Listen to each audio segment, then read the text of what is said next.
Ready to get into the oh, good Yeah, job.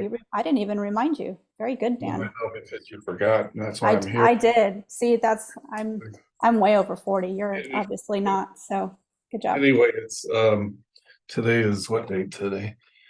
Today is October 8th, October 8th, 5:30 class, and this is class 6.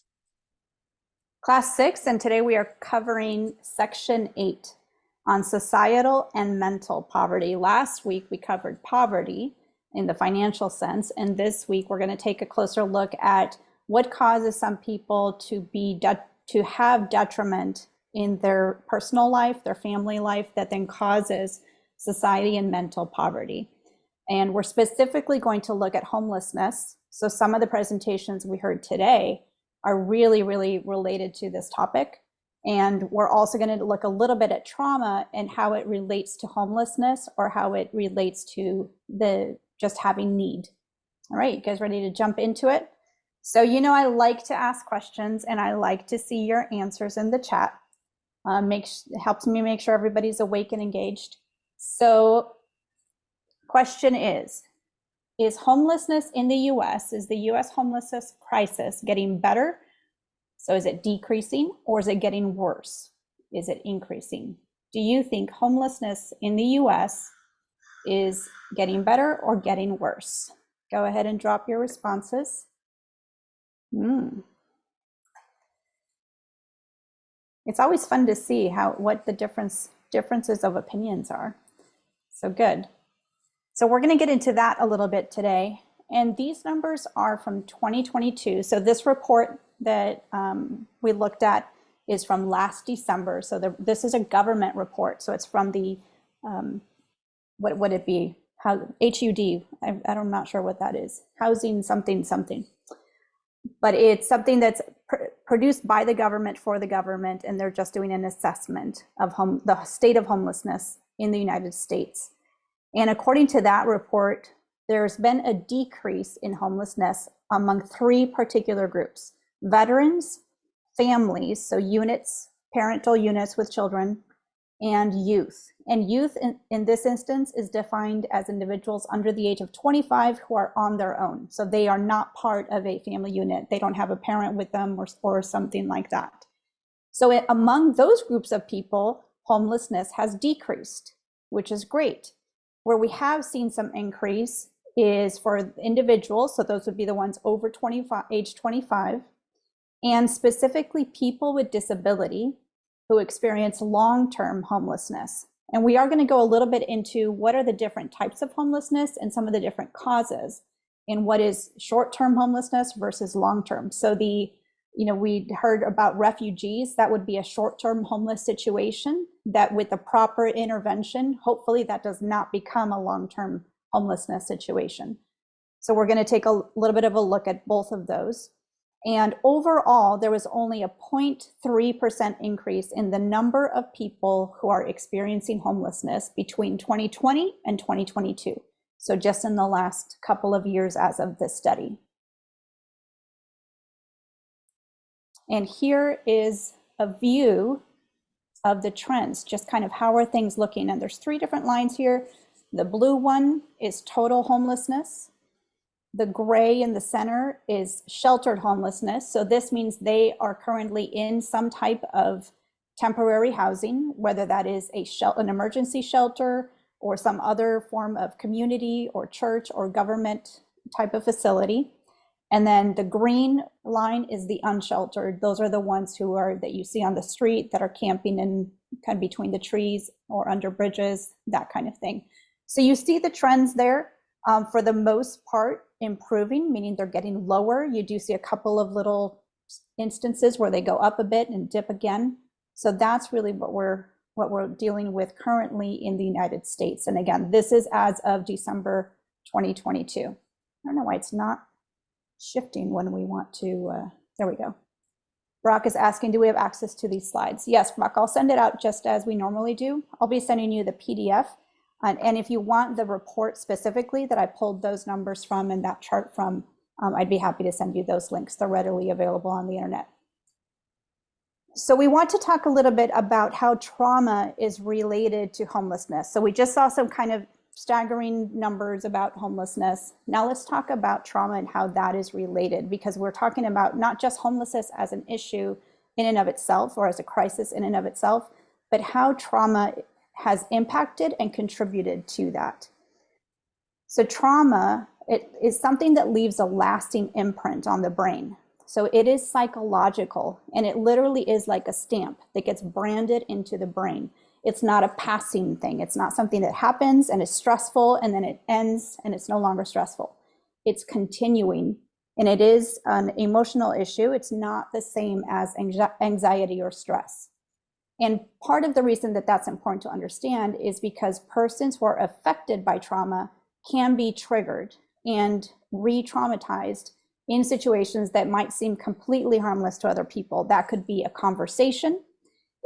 Probably one of the ones we're most familiar with is sounds. So we saw that a lot, or we might see it in movies with war veterans who come back from the war, and if there's a car muffler goes off or something like that, and they're re-traumatized or triggered. But anything like that could be sound or smells or conversations or certain words or attitudes, anything like that can have a serious effect on someone. And this is especially true for even early childhood trauma. So it's not only things that happen to us as adults, but things that happen in early childhood when we're forming and our brains are still forming can have a lifelong effect on a person. And that's why, what John was sharing about with the foster care can be very important. That early intervention can be very important to then help avoid homelessness in those individuals' future. Same thing with refugees. They have, in most cases, gone through extreme trauma that will continue to affect them. So it's not just about getting job training and finding a job. They can continue to have challenges because of their trauma and what the effect is on them. Sorry, every time I go to forward, it doesn't want to, so I apologize. It's a little slow. And we're gonna watch this video. It is a longer video. It's not pulling up for me. But this video is by an author who wrote the book called The Body Keeps the Score, and he talks a little bit about what trauma is. Dan, do you have that video, or should I X out of this and pull it up? Well, I'll need to X out anyway to pull it up. Okay. I think I do.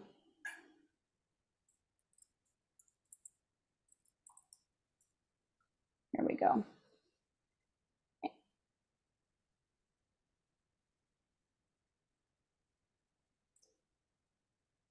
Thanks for your patience, guys. So let's. Oh.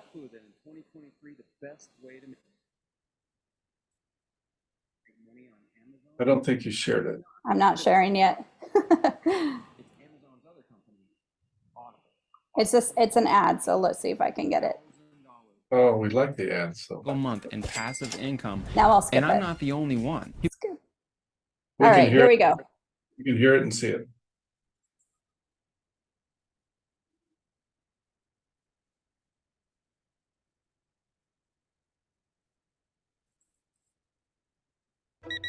The most important thing to know is that there's a difference between trauma and stress. As I like to say to people, life sucks a good amount of the time. We all have jobs and situations that are really unpleasant. But the moment that situation is over, it's over.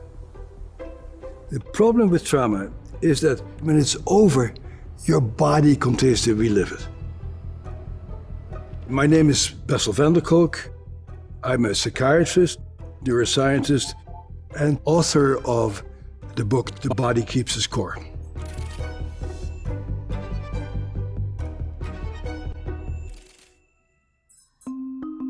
I got interested in trauma on my first day working at the Veterans Administration.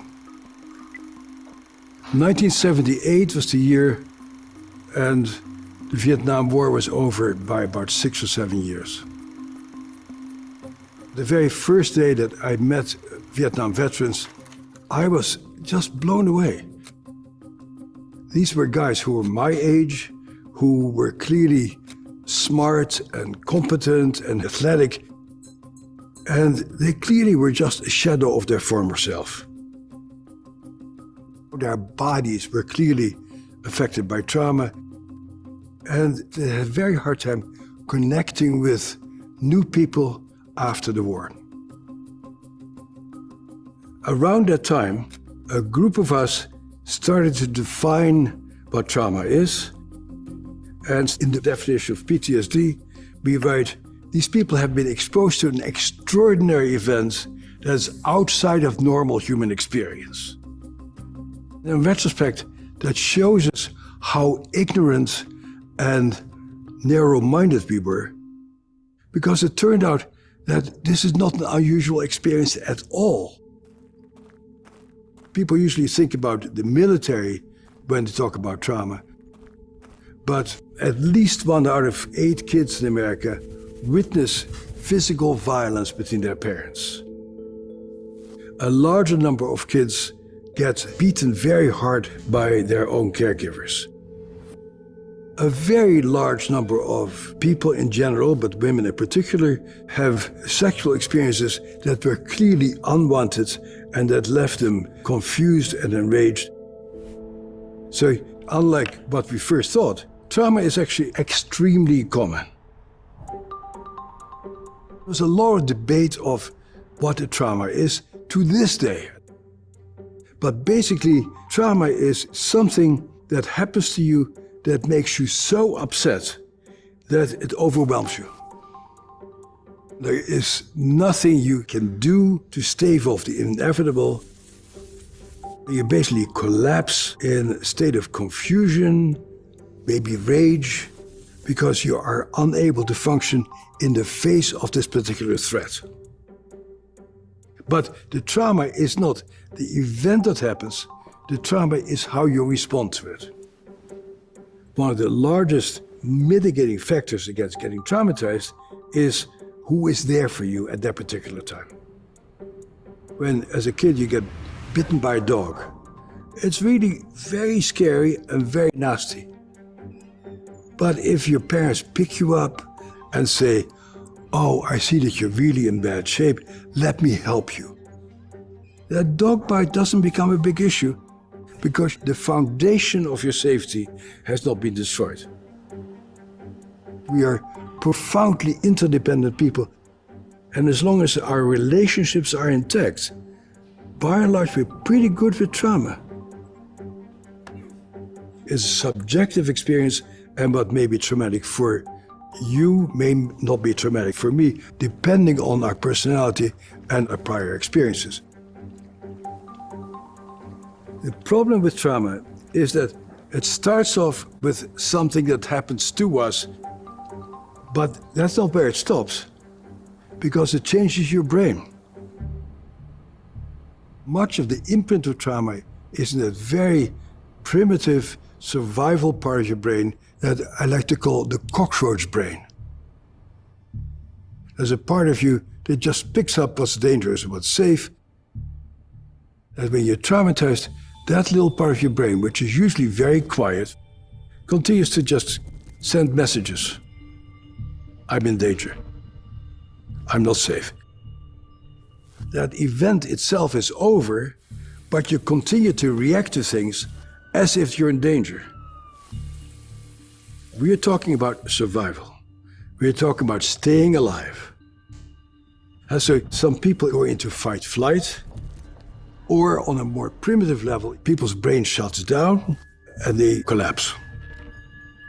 You have these automatic responses that are not a product of your cognitive assessment, they're a product of your animal brain trying to stay alive in the face of something that part of your brain interprets as a life threat.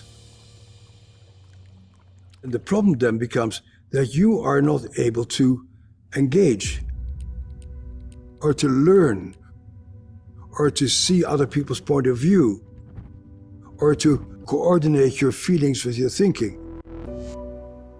Traumatized people have a tremendous problem experiencing pleasure and joy.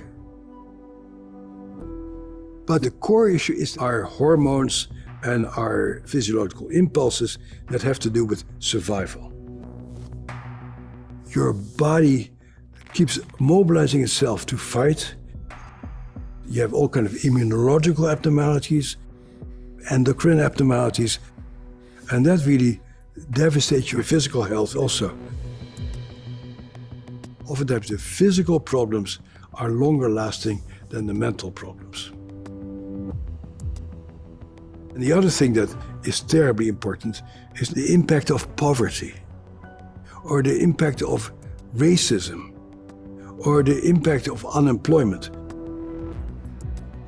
There's other societies that are much more trauma savvy than we are, where there is not an enormous amount of income inequality. Healthcare is universal, childcare is universal. A culture like that really looks at what are the antecedents for certain forms of pathology. So the big issue is a political issue. How do we rearrange our society to really know about trauma so that people who grow up under extreme adverse conditions can become full-fledged members of society? The sense of community and people being there for each other is a critical part of surviving and thriving. Get smarter faster with new videos every week from the world's biggest thinkers. All right. So that's a little bit about what trauma is. Thanks for being patient while I figured out how to share that video. Now, thank you for being patient while I figure out how to go back to my slides. There we go. So a couple of key takeaways that he mentioned is, first of all, that the thought used to be that trauma was based on a really unusual human experience. And now that the thought is that actually trauma is much more common than we think. And there are many things that can contribute to trauma or can be classified as trauma, and that more people are struggling with trauma than we might initially assume. And we're going to share his book later in the presentation. So if that's a subject that you're interested in, you can go back to that and learn more about it. But he has more videos also on the internet that are also very interesting. But one thing that we're going to take a quick look at, just in terms of, again, how does this connect to societal poverty and how does this connect to homelessness, is the adverse childhood experiences. These are called ACEs. And the fact is that most individuals have experienced an ACE, an adverse childhood experience, to some extent, and then are, as a result, affected to a considerable extent. This was based off of a study that was done over a 30-year period, where they took a particular set of childhood traumas and just studied a group of people over 30 years to see what kind of extent or what kind of effect they had. So we're going to do a quick little exercise, and this in and of itself can be triggering. So if you feel like there might be something that is triggering for you personally, feel free to take 2 minutes off and go ahead and take a little break. But we're just going to ask 10 questions that have to do with early childhood experiences, and we're going to do a very simple scoring system so that we can see how common or how prevalent ACE, adverse childhood experiences, actually are. So on these 10 questions, and we're not going to share these with the group, it's really just, again, for awareness. Of these 10 questions, just count on your fingers. For every question where the answer is yes in your personal experience, go ahead and add these numbers up on your hand. So when you were a child, and you can just go down the list, but if someone was incarcerated, put up a finger. If someone in your family was alcoholic or a drug abuser, was mentally ill, or attempted suicide, if you experienced the loss of a parent, be that through death or divorce or a situation of adoption or foster care, if one of your parents was physically abused by their partner, or if you were physically abused in any way, if you were humiliated or insulted or touched sexually by someone 5 years older or more, if you experienced hunger or had to wear dirty clothes, or if you were made to feel not important or experienced emotional neglect. So just think about those, and of those 10, what is your personal score? Again, we're not going to share those. And what they found through this study is that persons who had experienced some form of ACE were more likely to have adverse effects. And these are some of those statistics. So anyone who scored 4 or more, so of the 10 individuals who score 4 or more are 3 times more likely to be diagnosed with bipolar disorder. They're 5 times more likely to experience chronic depression, 6 times more likely to abuse drugs, and 10 times more likely to at some point in their life attempt suicide. That's just kind of like emotion and how we live. Then you take it to the ability to provide for yourself, the ability to provide for a family. 40% of those, same scoring system, anyone who scores 4 or higher, are 40% more likely to drop out of high school, 2 times more likely to be unemployed, or if they are employed, they're 3 times more likely to miss work regularly, and 4 times more likely to have serious job performance issues. So when we hear the term, oh, the odds are against them, well, this actually shows us that in many cases that is actually true. So when it comes to the ability to have a job, to provide for yourself or to a family, there are many individuals, and it's more common than we think, that actually have to fight against these odds and overcome these odds in order to be successful. When we tie the ACE score directly to homelessness, and we say, of those people, the ones who did this study, of those people, how many of them actually experience homelessness, just to see what the correlation is. And you can see it right there on the screen. If they score low, they're less likely to experience homelessness. If they score, again, 4 or higher, then the percentages increase 6 times or more. It's almost 1/3. So almost 1/3 of people who have adverse childhood experiences experience trauma to a degree that they are 1 in 3 times more likely to become homeless. So does that make sense in terms of why it's important to kind of consider the trauma piece of it when we're looking at the issue of homelessness, and not just kind of assume, well, they can do something about it, but to actually take the approach that they might need some extra help. There might be other reasons that we're not aware of why they're in that situation. Hey, So Keith, go ahead. go back 2 slides a minute. One of the things, it's a little sidetracking, but I think Power Plus funds Giving University, and so some of us are managers at Power Plus, and so sometimes this helps you if you aren't quite sure why people are missing work or late or super late, or they're having job performance issues. I think it gives you a little insight into how they are as people, and maybe are there ways as a manager you can assist them without upsetting the apple cart of all the other people that you have standing. And so this we find has been helpful, at least sometimes at work, because at least it helps you understand maybe why the person is having issues at work. And now it's very difficult to transition from helping a person missing work regularly to actually, getting the behavior to change. But I think if you at least understand why the behavior takes place in the first place, it gives you a little bit of insight into maybe something you can do. And for example, maybe when we say miss work regularly, maybe they miss a day once every 60 days.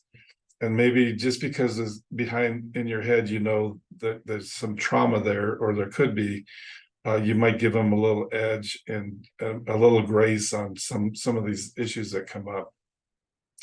But I think it helps a lot of times I don't know, how many of you have heard of ACE before? Any of you, or some of you, or none of you? A lot of times, this is kind of new to some of us. Maybe we live in a bubble too much.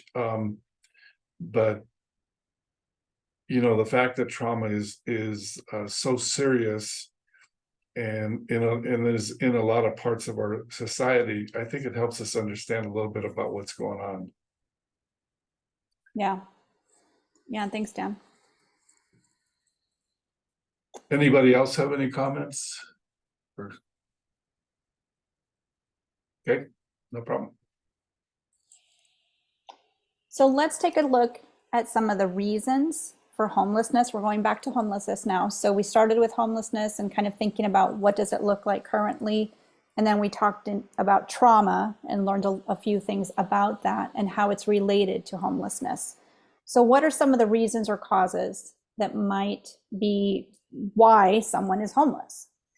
And this is where we're going to get into kind of a little bit of, well, there's different types of homelessness. You have the short-term homelessness, which might mean emergency shelter. Someone like has to leave their home immediately in that situation and doesn't know where to go.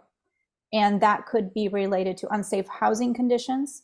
It could be related to they lost their job and they just got expelled from their home. Or we could be talking about transitional interim homelessness.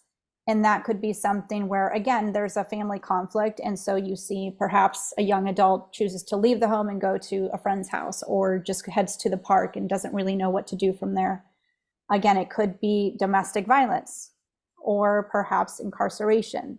So there are different types of homelessness. Not all are equal and not all last the same length of time, and not all have the same approaches to helping those people. And then the long-term, the permanent housing issue, that might be more tied to substance abuse or mental illness. And that's where perhaps they've gone through the emergency shelter, they've been in transitional housing, and they're just unable to maintain that lifestyle or the whatever parameters are placed in order to stay there or to move into their own permanent housing. So those are some of the reasons and causes. So thinking about that initial question at the beginning of class, how are we doing? Is the homeless crisis in the US getting better or worse? And you put your answers in the chat. And the answer is that actually we are doing better with the long-term homelessness crisis. So the long-term homelessness, I'm going to go back a slide again, that's the permanent housing issue. Those are the people that might be on the street corner, they might be under a bridge, that kind of thing. So as a country, we are actually doing better in that regard. We are seeing less people in that type of homeless situation. We are not doing as well with the short-term homelessness. That is the emergency homelessness or the interim, kind of the transitional housing situation. Those numbers are increasing. So we're doing better in some areas and not as good in other areas. And as a state, since many of us are in California, I thought it was worth including this here, but as a state, California continues to decline. And so we are worsening in this situation, while other states are making progress and improving the state of homelessness in those areas. Does that surprise anyone that California is not doing as well as other states when it comes to addressing the homeless crisis, be it short-term or long-term? Not at all, especially with the high cost here. It's a lot more expensive to live here than most other states. True. Yep. And that's that might lead to the short term and the transitional homelessness. And then if it doesn't get addressed, or if they don't receive the help they need, or if they're not able to get back on their feet or overcome those challenges, it could turn into a longer term homelessness. It's even more disappointing considering the funds that California is pouring into trying to solve that. And the fact that California's GDP by itself is so large and we have the ability to, and it's still getting worse. Yeah, and that kind of goes back to one of the things that the gentleman said in the video, that really it's just a political problem. We should be able to just figure out a better political system like some other countries and address this. And we still haven't figured that out here in the US. And we're going to talk a little bit about that piece in the following slides. But in terms of how do we address some of these problems with homelessness? Whoops, went too far. There we go. How do we help? what is the best way to help the different types of homelessness? And because there are different types of homelessness, it makes sense that not all should be helped in the same way.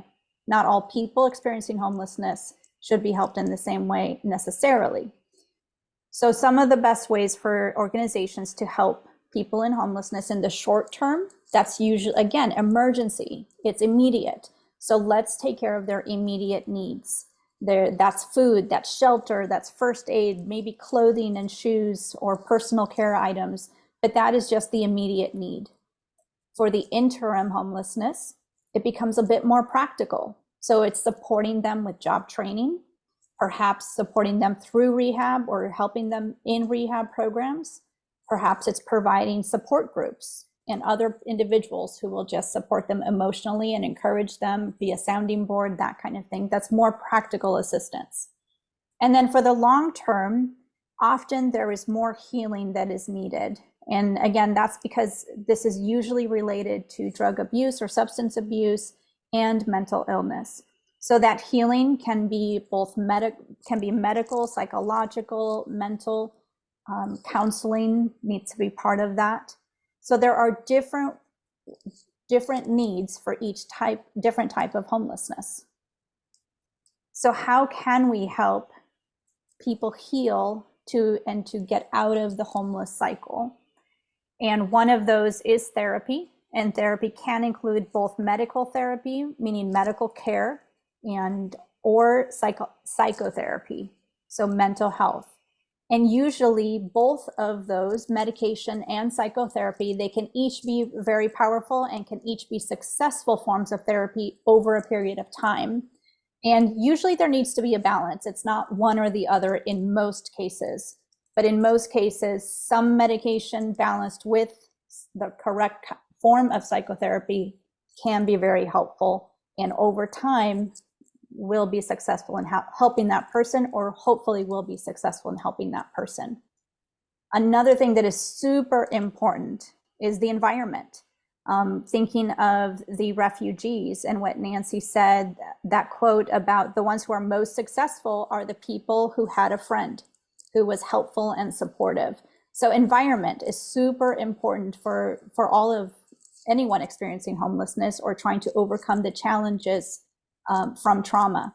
And without a supportive environment, most people will not continue treatment. So that number one, those therapy items, they are less likely to continue medication and continue psychotherapy if they don't have a supportive environment. So that supportive environment can be really crucial to the therapy being available and consistent over a period of time to achieve the desired long-term results. And as we think about, well, really, who is responsible? Is it the government? Is it, is it the system that put people in these kinds of situations? And at Given University, we believe that if we collectively, as individuals, choose to intentionally make the world a better place to live, that we can make a difference. And like Dan was saying, it's about being aware of what other people around us are going through, whether that's in our own homes, or in the workplace, or perhaps with parent groups, or any type of other situation. Some of you guys are in college, perhaps it's your peers there, and just being aware of what other people are going through and how we interact with them, and being an encouragement and a support as opposed to a critic, and how we choose to affect the world around us every single day. And just with that small action, we can be making a difference. And often we might not even know what kind of a difference we're making, because it won't always be vocalized, but we will begin slowly, collectively, to make the world a better place to live if we intentionally choose to do so. And the fact is that government responsibility, yes, even though they say we take your taxes so that we can provide these type of social programs, the truth is that government programs just can't address all of the challenges that are presented with these kinds of situations, and they are becoming more prevalent. Now, going back to that report from 2022, we do see there is progress, and that is in part due to some government programs. So we can't just say they're not doing anything, but are they doing enough? And is it effective enough? I think we'd all agree that it's not. And so even the government needs support from individual citizens, and from nonprofit organizations. And the nonprofit organizations, or NGOs, non-governmental organizations, and there are many churches who are on the front lines of addressing societal and mental poverty and helping the people who are experiencing that type of poverty. And those organizations need our individual and collective support to help them with financially or with other means, or when possible, they need our participation, if that means getting involved and volunteering, being part of the work on the ground, that kind of thing. And just individually, again, you've heard this question before, but really what we hope that you will walk away with is a better understanding of the needs that are out there in the world, and that you will be inspired to go after your passions and the challenges that most attract you or call to your heart. And then how will you choose to be generous? How will you choose to live high impact generosity with your time, your talents, and your treasures to address societal mental poverty in your community? And it can be in your immediate community, which is why we're asking you to look at organizations in your immediate radius, and it can be across the world. And that's why you have opportunity to visit some of those places through Giving University. And the two ways we've done some work as Giving University, we've done trips to San Francisco, the two worst streets in San Francisco. We've done 2 or 3 trips with the mission up there in San Francisco. And it kind of has given students kind of an exposure to living on the streets, having a mission, having a school, having apartment buildings with grandmas that only speak Chinese. There's all kinds of stuff that goes on, so it's very complicated. And but it's, I think one of the ways we help students at least alumni of GU is at least putting them in certain places that are basically safe, but give you kind of an idea of what goes on and the complexity of what goes on in San Francisco. It was in San Francisco. We also did a trip to Red Bluff, and it was a trip, and we showed people probably 8 different nonprofits. We showed them several different government agencies, especially the city council. And we showed them people working with homeless in the parks. One-man shows that would come do breakfast on Saturday, to complete organizations that were completely trying to get people into housing and things like that. And so that was an interesting study. Red Bluff is a much smaller community, obviously, than the big cities, but at least the different groups are trying to work together. And a lot of times we all, I'm first in line to blame the government for just about everything, but sometimes they do try to do some good things. And so we ran into situations where the Red Bluff would get a grant for a ramp into their river. They have a river there where people can fish and go boating and stuff. So they got a grant for a ramp to do that. However, the problem they ran into is the homeless were all living where the ramp is going to be. And so what happened was the government agency that was going to issue the grant decided they weren't going to issue the grant until the homeless population was out of there. And so you had different government agencies trying to work with each other and trying to take care of the problem. And then you always had the policemen or the police officers who were dealing, frontline with the homeless encampments, and those homeless encampments become little cities where you actually have a city council and a mayor and all kinds of different things. And so anyway, we were able to experience and just see a lot of different ways of how people are trying to help, trying to make a difference, and people have good hearts in a very tough environment, because there's a certain population of the homeless that they just want to live there. They don't want a house. They don't want to, they really don't want to help. And then there's a certain population of homeless that's usually pretty fresh homeless that have gotten down on their luck and they just need a little lift, and then they basically are no longer homeless. And so we've done a couple, probably 3 or 4 different projects where we've taken service trips and kind of taken a look at the homeless topic. And as a Californian, most of us are pretty tired of it, myself included. But that doesn't mean we should give up, because, you know, our goal is to be more generous, not to be, you know, annoyed. Yeah, thanks, Dan. These are a couple of resources if you'd like to look them up. I checked them today on Amazon. They're $10 and $9, and they're both available on Audible for even less than that if you're Audible, or if you want to e-read it. But they're very interesting, and it's very, again, empowering to kind of have an idea of these types of issues, so that when we do work with people around us or go to volunteer with an organization, we're just more aware of what may or may not be going on, or what some of the things behind it is. Good. Any final thoughts before we kind of switch? We're going to go back to some more presentations, which is really why we're here, but this was your little commercial break. This whole 30-minute piece was your commercial break. This is the learning piece. Any final thoughts or comments before we switch over? Okay, this will be in the email. I'm going to go ahead and give it to you now so that I can stop sharing. I'll pull it up again at the end, but I think I probably have your attention right now. So this will be in the email, but as a reminder, all of your proposals are due.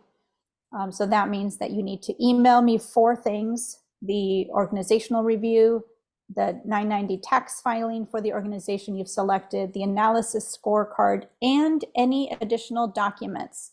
It is helpful to include the additional documents that might look like an annual report, an impact report, a program flyer. It doesn't have to be a lot, but just something so that when it goes to the board, it's not just the static documents, but it gives them an idea of the activities and the impact that your organization is having. And as a reminder, also, if you have not turned in the poverty questionnaire, that is due as well. That's due by next class, so you still have some time.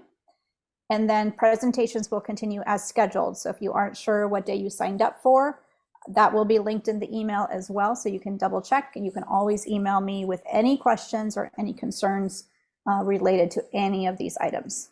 Okay, so I'm going to stop sharing, and we have more presentations. Let's see, I know Tim is up tonight. I know, who else is up tonight? Oh, the Lopez household. So Lopez says, why don't you tell, since you have babies, why don't you tell us, would you like to go now, or would you like someone else to go first? What's your home situation like at the moment? No, I can go right now as best we can, and then if you give us a minute, I'll switch off with Kayla, and then she can go and present hers. Very good. Take it away. All right. So I actually kind of went roundabout. I originally had said that I identified with people who are more oppressed. I had a lot of struggle finding a local organization that was working for that. So the ones that I did find were not qualifying on the 990 analysis. So I ended up pivoting a little bit, and one of the organizations that I really identify with, and it comes a lot from my family, has been our veterans, and especially veterans who are transitioning out from active service into the private sector. I've seen the struggles that they can have sometimes. And while I was looking, Keem, I think I had sent it to you already. We originally just kind of cross-compared Wounded Warrior Project, and we found that, you know, not exactly everything that it publicly has made itself up to be. While they, you know, they bring in, I think it's like $400 million a year in donations, I want to say it's only like 17, 18 cents on the dollar actually go towards their stuff. So kind of eye-opening there. But I did find an organization called Workshops for Warriors. They're based out of San Diego, so fairly local to us. We're right above San Diego County. And the purpose of Workshops for Warriors really is to provide quality training and educational programs, third-party credentials and certifications for veterans in the manufacturing industry. So they identify with our servicemen and women who are transitioning out. They are looking to put them in the manufacturing sector, which is great because that's what Power Plus is about, actually. And they've actually been able to have their own school program for it. So they work on CNC machining, welding, certifications for the trades. And They were founded in 2008. It's kind of crazy that they've been able to expand since then. One of the things I saw from their impact report is that they have been able to graduate over 1,100 service members. They've been able to place over 1,000 individuals into full-time jobs. They've got over 13,000 manufacturing credentials issued. And they've also been able to do transitional housing, which is, related to our meeting tonight. They've been able to work with 95 at-risk veterans in the San Diego area just in the past few years to get them through transitional housing while they transition to the private workforce. Their 990 analysis score was an 18 out of 18. They didn't have a single member of their board or executive leadership that took a salary, and their overhead was under 10% as far as their operational expenses and payroll. So most of their teachers are actual former service members themselves, and they're donating their time.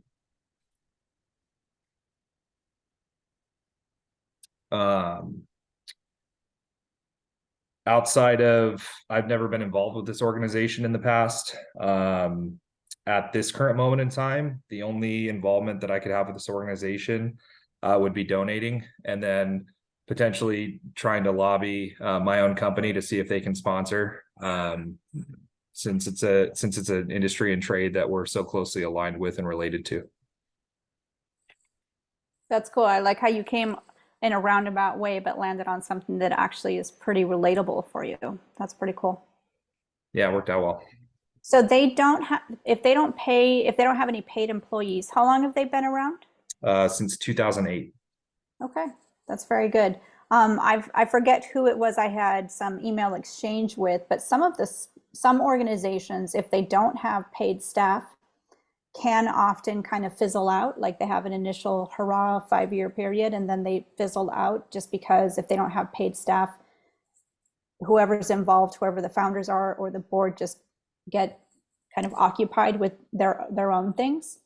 So that's if they don't pay anyone and they've been around that long and they're still fairly active that way, that's impressive. Yeah, I thought it was kind of cool. So as part of the GuideStar, they're a platinum transparency member.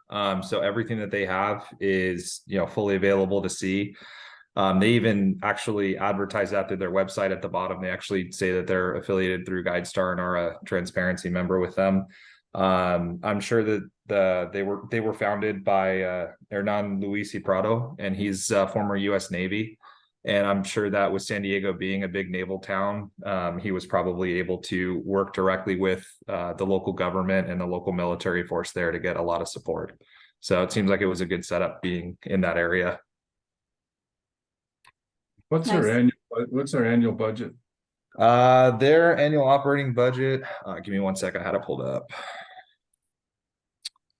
Workshops for Warriors. It was 8.8 million. Okay. Are they related to the SEAL Foundation at all? I didn't see any relation to it when I was looking, so I would say no, but I just don't know off the top of my head. Is anybody getting a salary with them? And the reason I ask is 8.8 million, it's a pretty good sum of money. And normally when you get that kind of funding, you can pay people even at reduced rates. But does anybody get anything? Yeah, I'm looking right now. Yeah, so the highest salary that they have is their founder at 185. He's the only one that's above 175K.